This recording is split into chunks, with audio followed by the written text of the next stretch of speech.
the most recent thing that has really concerned us about the UK, which is something where I think the UK has even gone further in political extremism, is this two-tiered policing system. Yes, two-tier rule. It's more than just the policing; it's the judiciary and law as well. I mean, we've gone back to the Commons and the Lords again.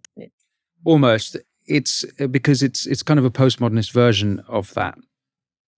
And just for context, so we have a new Prime Minister, Sir Keir Starmer, who openly calls himself a socialist. Nigel Farage, who is well known in your country and a friend of Trump, joined or announced he'd be running in Reform UK, which is a conservative right-wing party.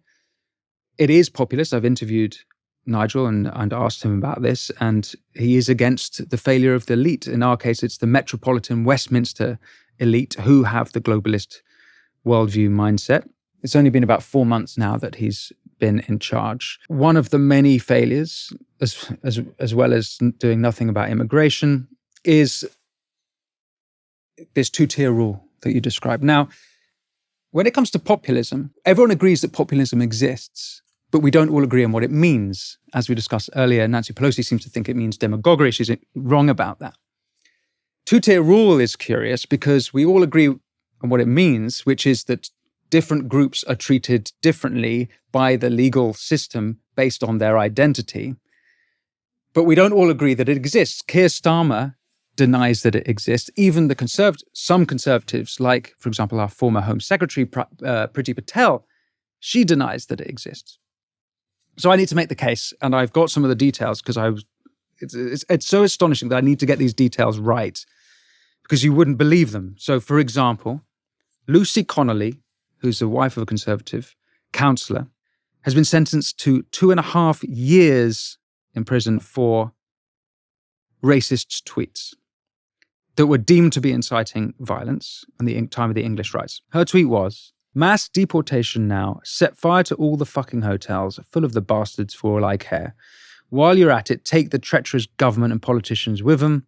I feel physically sick knowing what these families will now have to endure. That makes me racist, so be it." Now, that's not nice, particularly the line, "set fire to all the fucking hotels full of the bastards for all I care," because actually the rioters were setting fire to the hotels in which there were many people, and that could have ended extremely badly. That was a dark moment, and that's not It's a bad tweet. And maybe there should be punishment. The point is she's got 2.5 years sentence for the tweet. Now, at the same time that's happening, and I don't know if your listeners know this, but in August there was riots up and down the country. This is all the beginning of this. Before those riots, you had riots in Hare Hills, you had riots in Whitechapel, you had riots in fighting in Southend. There was no reaction to. Keir Starmer barely mention them. The killing that inspired the English riots in August, where 3 young girls, were brutally stabbed to death in Southport by a 18-year-old who just turned 9, or maybe he was 17 and just turned 18. A horrific murder. That was the incident that inspired. This is the girls that were at the Taylor Swift dance party. Correct. When the English riots happened, and there were terrible things that happened in the riots, mainly that the police were being attacked. There were definitely incidences where there were racist attacks, but no one was killed. I'm not defending the riots. Rioting is never okay. So I'm not defending. I'm just trying to paint a picture of what happened. What happens after that is that Sir Keir Starmer says we're going to have extra police.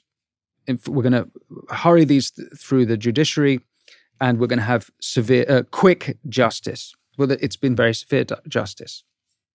So I just want to make the case then. I'm not defending the behavior. I'm trying to show the disparity between the judgment of and the sentencing of these certain crimes in comparison with other crimes. In 2021, there's a very famous incident, you might have seen it, an entourage of cars driving around London, shouting, F the Jews, F their mothers, rape their daughters.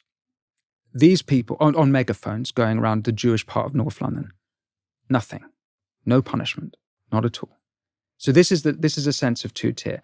One group are getting treated well and are getting off the hook, and another are not. And there's another one that really I'm very upset about, so I'd like to share this one with you.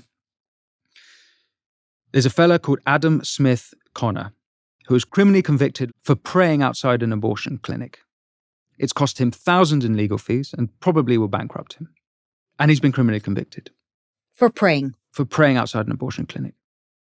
And if you look, it's technically in parts of the country, it is illegal to pray in certain parts of the country. However, on October 8th, 2023, outside the Israel Embassy in Kensington in London, and you could see these videos, swarms of people went to the embassy.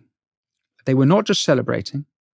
They were not just lighting up red and green flares. They were not just chanting Allah Akbar in joy. They were on their knees facing Mecca, praying thanks. Those people were not sentenced.